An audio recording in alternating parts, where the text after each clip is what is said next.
Olá, meus queridos alunos, olá, minhas queridas alunas.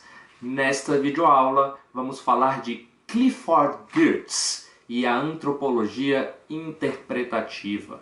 O Clifford Geertz foi um antropólogo dos Estados Unidos que nasceu em 1926 e faleceu há não muito tempo, em 2006. Portanto, nós estamos agora falando de um autor um pouquinho mais contemporâneo. O Geertz ficou conhecido pela criação, pela proposta de uma antropologia que ele chama de antropologia interpretativa, para entender o fenômeno cultural. As características dessa perspectiva estão em um livro chamado A Interpretação das Culturas, que o Geertz escreve e lança lá em 1973.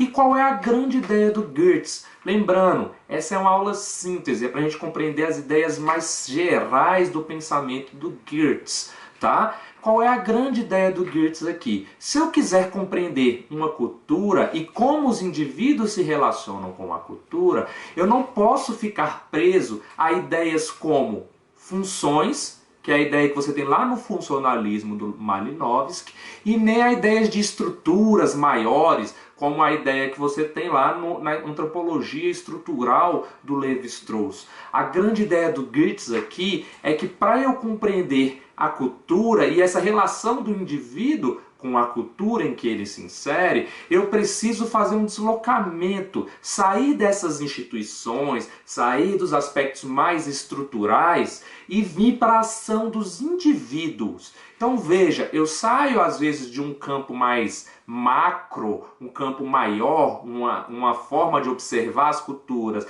a partir daquilo que ela traz de mais amplo, de social, cultural, como se o cultural fosse sempre algo que está ali obrigando os indivíduos a fazerem determinadas coisas, e eu passo a olhar para os próprios indivíduos. Como o indivíduo dá significado para a sua existência no mundo? Quais são os significados que o indivíduo traz para determinadas interações sociais no seu cotidiano? Essa ideia do Geertz, ela não é propriamente nova, e ele deixa isso muito claro.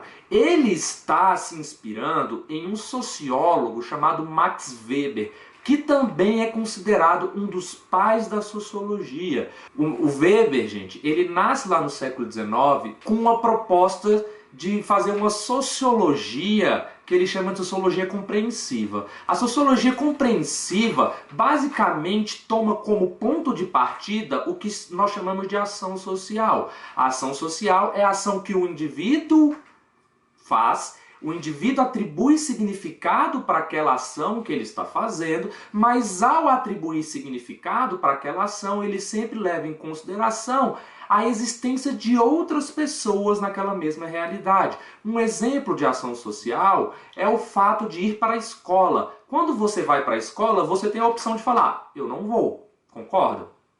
Porém, geralmente, você vai para a escola. E qual é o sentido que você dá para essa ação quando você vai para a escola? Eu vou para a escola porque minha mãe vai me bater se eu não for, ou eu vou para a escola porque eu quero muito ver a aula de sociologia, eu gosto muito de sociologia, não é isso? Eu vou para a escola porque eu quero encontrar meus amigos, que eu quero encontrar o meu crush, eu quero comer a merenda da escola. Veja que ao atribuir sentido para a sua ação, você leva em consideração todas as outras pessoas que estão com você, tá? E é disso que o Weber está falando quando ele propõe a sociologia compreensiva. Veja que eu estou fazendo uma viagem no tempo para a gente poder entender a antropologia interpretativa do Geertz.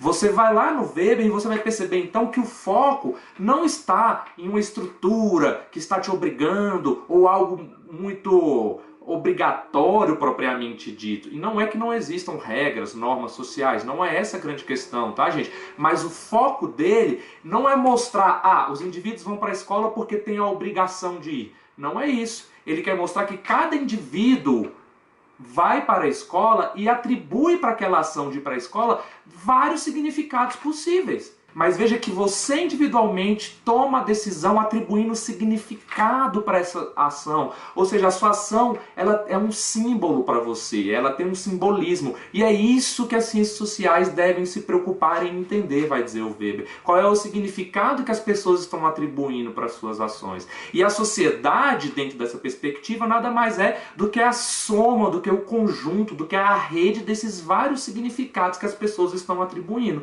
Que aí sim, esses significados, quando eles se entrecruzam, ele vai formar as instituições sociais, como, por exemplo, o caso da escola. A escola só existe a partir do momento em que várias pessoas passam a compartilhar vários significados comuns. Por exemplo, os alunos passam a ver a escola como um espaço de aprendizado, ver o professor como um cara que tem algum saber e algum conhecimento para passar para ele, ver aquilo ali como uma forma de conseguir um bom emprego no futuro, ou seja, conseguir ter bons contatos profissionais, etc. Quando eu junto tudo isso, eu formo um negócio chamado escola. Cada ação social aí desses indivíduos, sempre orientada em relação às outras pessoas, faz com que tudo isso junto forme as instituições, forme a escola, etc. Pensa aqui comigo, vocês estão vendo que o foco agora é muito mais em como o indivíduo atribui sentido para a sua ação no mundo e como esse sentido tem muito a ver com as pessoas com as quais eu estou interagindo, com as quais eu entro em interação. Agora vem para cá então para o Clifford Geertz. O Clifford Geertz está meio que se inspirando nessa ideia do Max Weber lá atrás, de ação social, uma ação social que tem um sentido, que tem um significado para o indivíduo, e está falando, se eu quiser compreender uma cultura, eu preciso justamente entender essa cadeia de significados, de símbolos que os indivíduos estão criando. Não é mais uma questão de uma estrutura ou de alguma instituição maior do que os indivíduos. São os próprios indivíduos atribuindo significado para suas ações e o antropólogo, na hora de fazer a sua etnografia, você já sabe o que é uma etnografia, se não sabe, dá uma pesquisada aí, dá um Google para você lembrar, tá?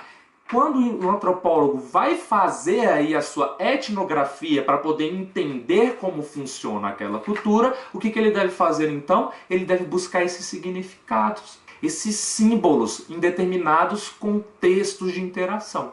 E aí sim, a partir desses pequenos detalhes, desses significados que o antropólogo vai verificando ali, ele consegue explicar então o funcionamento da cultura por inteiro. Agora eu tenho um percurso, né? Um percurso inclusive que eu chamo na metodologia de pesquisa de indução analítica. Eu saio de casos ali bem particulares, bem pequenos, mas eu vou fazendo essas conexões de significados e símbolos que eu vou identificando, até ter uma noção mais completa ou pelo menos um pouco mais aprofundada do que é uma cultura. Ele vai inclusive trazer a noção de que a etnografia, tá? Aquela que lá no século XIX foi proposta pelo Malinowski, a etnografia ela deve se preocupar em escrever e em dar forma para esses pequenos significados. Então a etnografia passa a ser vista por ele, usando as próprias palavras do Clifford Geertz, como uma descrição densa desses significados. Isso demanda um exercício de pesquisa para que a gente consiga identificar quais são esses significados. Uma mesma ação, por exemplo, ir para a escola, pode ter inúmeros significados. Quais são os significados que prevalecem? Quais são os que menos prevalecem? Como é que isso afeta a interação daquele grupo? Vou pegar um exemplo, tá? Já que a gente está falando de escola e a gente fecha essa aula. Muitos alunos identificam essa relação com o professor e da escola como um momento de aprendizagem única. Então isso é um significado possível. Quando a gente migra para o ensino remoto, como nós estamos aqui nesse momento, por meio de videoaulas, este aluno vai continuar atribuindo esse significado. Opa, esse é um momento de aprender. Então esses são os alunos que vão se engajar mais nas atividades, que conseguem perceber, mesmo nesse ensino remoto, nessa nossa relação aqui, esse momento e essa possibilidade de aprendizagem. O significado que ele atribuía para esse processo e para essa relação com o professor, ele permanece aqui mesmo à distância. Agora, quando eu penso, tinha outro, mas acontece, e esse é o maior desafio da educação remota, é que boa parte dos estudantes não atribuem esse mesmo significado para a escola. Muitos estudantes vão por quê? Ah, eu vou porque minha mãe me obrigou e me ameaçou com um tamanco de pau se eu não fosse para a escola. Este aluno, numa situação de educação remota, vai pensar, poxa, ainda bem que eu não preciso de ir para a escola, e vai ver então este momento como uma oportunidade para deixar de estudar, porque não atribui o mesmo significado. Eu estou aqui então mostrando para vocês como o significado que as pessoas vão atribuindo, esses símbolos, esses significados que as pessoas atribuem para a sua existência no mundo, estão afetando aí o funcionamento da cultura. E é disso que essas redes e como é que esses significados, esses símbolos vão se conectando, é que é o interesse da antropologia interpretativa do Clifford Geertz. Percebam, sempre com foco aí em como o indivíduo atribui significado para suas ações.